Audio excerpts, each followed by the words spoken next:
1001, 1002, 1003, 1004 and 1005. All right. One more for fair measure, 1006. So, that was a required legal disclaimer, but I'd like to add a few words on my own. Brothers and sisters, I have a confession to make. I haven't invented anything. I haven't invented a sandwich. I haven't invented a candle, and I haven't invented the stock market. None of the strategies that I plan to employ are my own. Rather, they are a synthesis of other people's strategies that I mix and match to my liking. I'm not an instructor or educator, and furthermore, I don't even consider myself an expert. This whole phenomenon of social media, including YouTube, has become very toxic, especially in the day trading sector. People claim ridiculous things. So, I'm telling you right off the bat, I haven't invented anything. It's not mine. Last but not least, I do not have any Discord, Telegram, Instagram or whatevergram accounts. I don't get lost in Nigeria with no money to fly back home. I will not approach you with any brilliant ideas or any sort of courses that will make you rich. Okay, then, what is this all about?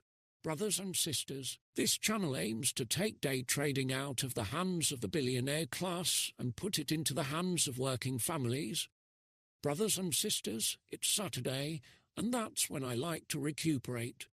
5 days a week, Monday through Friday, 8 hours a day, I shovel coal into the furnace. My back hurts, my arms hurt, my legs hurt. I've been looking forward to the weekend. I had some tentative plans too. I thought I might ask Betsy from the cafeteria out. More about Betsy later. I thought about having my boys over for some beer pong. And check this out, listen to this, I even considered going to the gym. But brothers and sisters, we all know in the heart of every red-blooded proletarian there is a little evil oil baron. And instead, I blew off dust from my desktop, turned it on, and now I'm looking at the charts trying to see what the market is trying to tell me. Yes, I know how it is. Brothers and sisters, I'm with you, like Sean. I am with you all the way. Let's eat the rich. Or better yet, become rich ourselves instead. With this in mind, I joined 3 day trading competitions. I know there are more than 3. I found about a dozen or so, but I chose to participate in just 3 of them. Now, the conventional wisdom tells us that a novice day trader would be wise to open an account with some broker, NinjaTrader or Tradovate for example, paper trade it for a while, let's say for a few months or a year or so, become consistent, and once you become consistent, then and only then you should proceed either the prop firm route or with a small individual account. And that is all fine and dandy, and I'm all for it. However, this isn't going to be free. Minimally, you're going to have to pay for the data. While the data fees are relatively small, they do accumulate over time. Prop firm competitions are something that I've discovered quite recently myself. Now, in the CFD space, participation in those competitions is completely free, and you will be provided with free data. Brothers and sisters, there are legitimate concerns with regard to trading CFD, especially after the recent legal troubles with some of those prop firms. Yes, of course, I'm aware of this, and this is something that one should consider seriously and make her own individual decision. In full disclosure, I should further point out that my own background is in trading futures. However, to my knowledge in the futures trading space, there are no free competitions. Furthermore, in my humble opinion, for someone who is just starting out and just looking for ways to get her feet in the water, those concerns, such as spread and lack of centralized marketplace, are largely irrelevant. I would say that it is important to understand what those things are, but if you aren't risking your own money, you should be okay. This is just for a starting point, and if and once you become good at it, then you can reassess your options.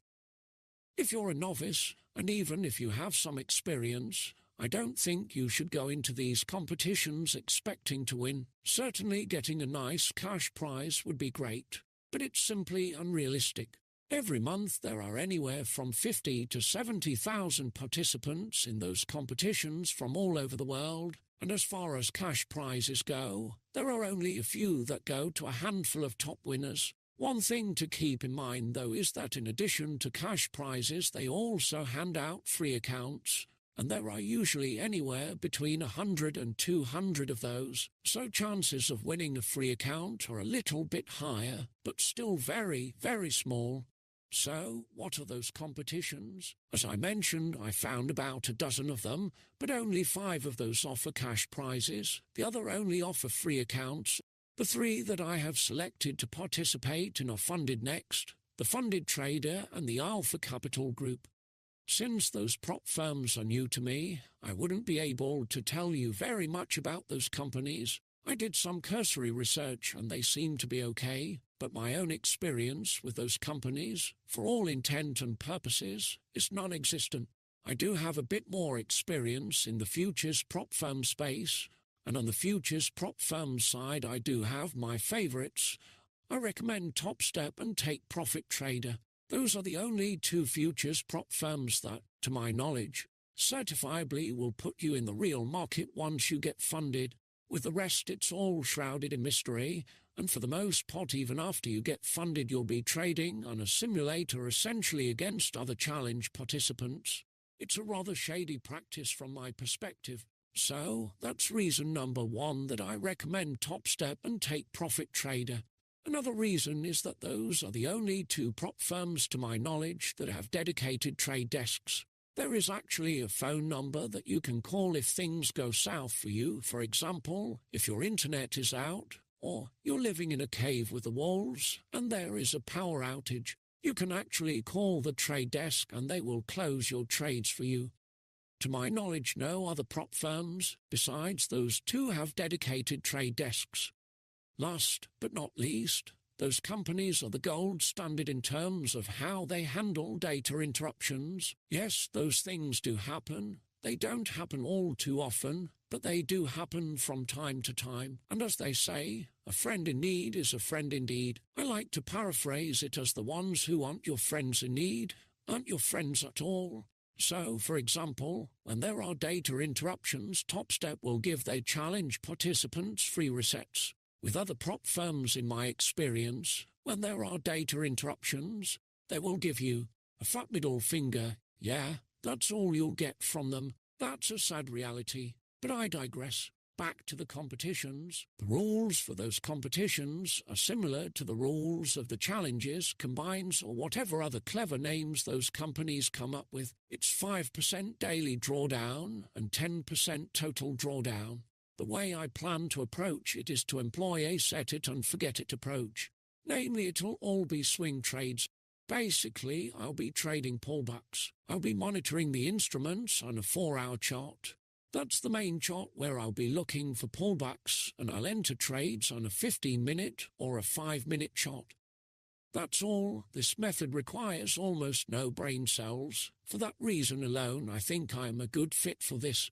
I selected a large list of instruments, commodities, gold, silver, platinum and oil, all indexes under the sun, and about a dozen currency pairs to cover a very broad spectrum, all time zones, and basically I'll be looking for a setup on all those charts. If I see one, I'll enter it. It's rather unlikely that with such a large basket of instruments I'll find no setups. But if I don't see a setup on any of them, then I'll sit on my hands, or at least I'll try to sit on them. To go hand in hand with the whole hand-to-mouth trading theme, I'll be monitoring those instruments and a free version of TradingView.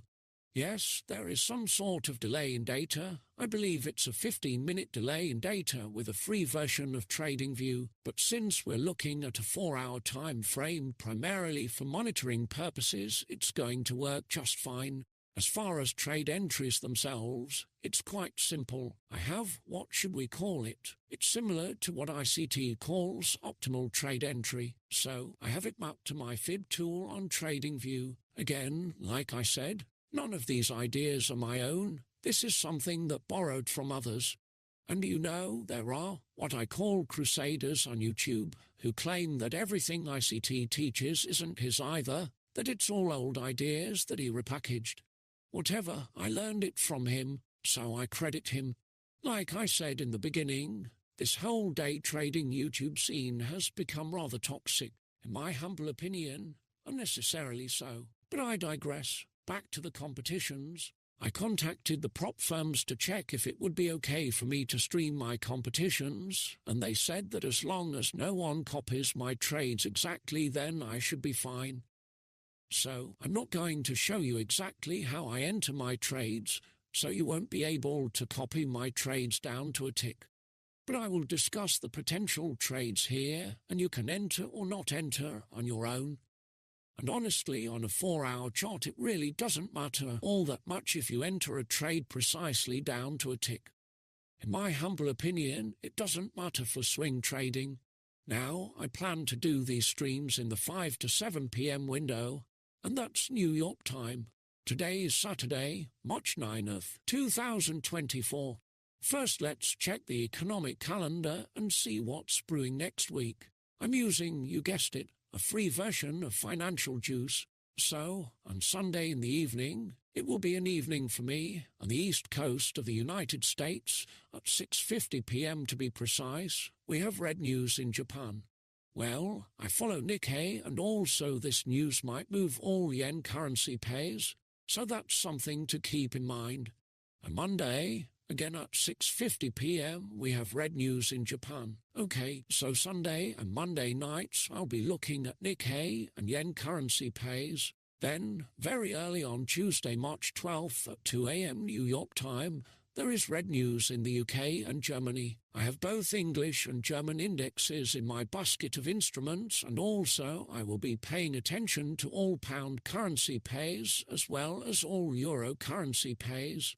Okay, moving on. At 7:30 a.m. we have CPI in the US. That's major red news. I'll be looking at Nasdaq, S&P, Dow and Russell to make major moves. On Wednesday, March 13th at 2 a.m. at night, we have GDP in the UK. I'll be looking at all pound currency pairs and UK indexes. At 9:30 a.m. I see crude oil inventories that might and likely will move oil. So that's something to keep in mind. On Thursday, we have major red news at 7:30 a.m. in the US. Do you think it will move indexes? I bet it will. Then on Friday, I see at 2:45 a.m. red news in France. After that at 7:15 a.m. we have red news in friendly Canada. That's something to be on a lookout for. So, I'll be looking at all Canadian dollar pairs around that time. At 8:15 and at 9 a.m. we have red news in the US. Calendar-wise, we have a bit of a game plan. We know now what we're looking for on any particular day of the week. Now let's just quickly go through my basket of instruments and see if something catches my eye on a 4-hour chart. Silver. There is a possibility of reversal here and a parabolic move down, so this is something that I will be keeping on the radar, definitely. Next, platinum. Just like with silver, there is a potential for a reversal. As a matter of fact, it looks like it already started on platinum. Gold. Unlike silver and platinum, gold is pumping. It is at an all-time high. So definitely I'm not going to enter here, but should it pull back I will revisit this. For now, though, it's of no interest to me. UK oil. There is a potential for reversal here. It is at a strong rejection level, so this is something to consider. US oil. The same thing. A good potential for reversal. Aussie is pumping, and it is pulling back, which is good, but I would like to see a deeper pullback before entering, so I'll wait for now. France, it's pumping. We had a breakout from the area of consolidation. I don't believe I ever traded this index, but the upcoming week on Friday, we have red news for France early in the morning. If there is a deeper pullback, then I will consider entering.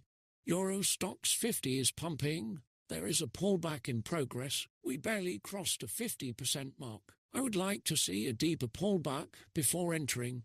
Germany 30, it's pumping, and we're in the midst of a pullback. That's all very good. We also have some red news on the calendar for Germany next week on Tuesday. If there is a deeper pullback, then I will consider entering. Hong Kong 50, nothing at the moment. S&P is pumping, and there was a pullback. I need to see a deeper pullback before I consider entering. Nasdaq is similar to S&P. Dow Jones, the direction here isn't quite as clear, so for now I'll stay away from it.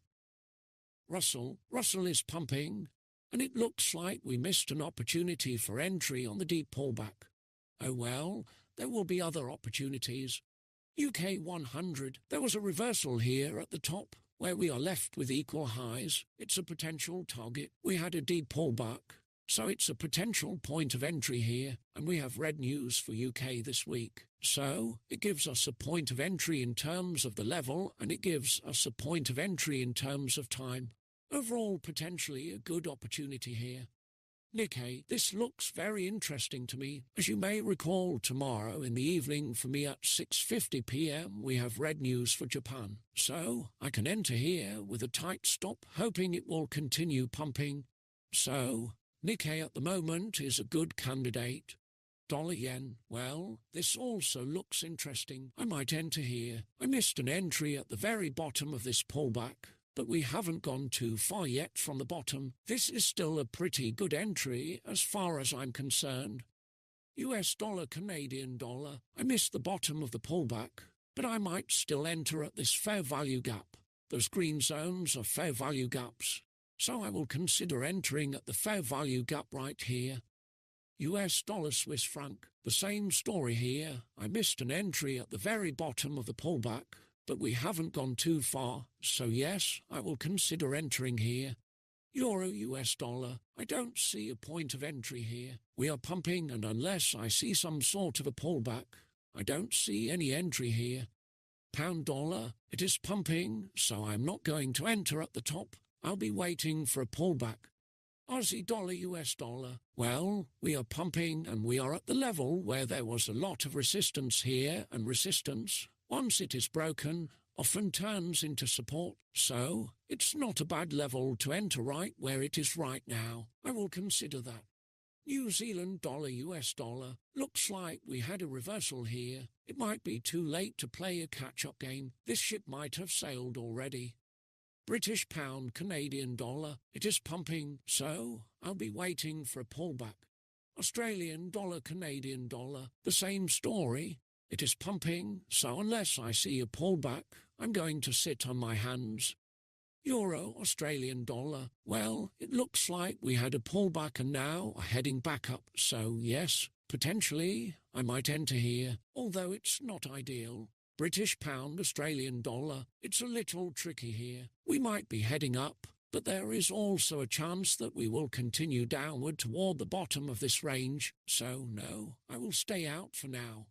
As you can see, when you have a large basket of instruments, more often than not, you'll find a few opportunities for entries. This is my outlook for the upcoming week. I go through this list every day. Okay, this completes it. I'll be reviewing my trades and trade ideas around this time, 5 to 7 p.m. New York time. If you're interested to listen to my blabbering, next I plan to be on the air on Monday. Brothers and sisters, keep it up. Before you know, you'll be a billionaire. Okay, peace out.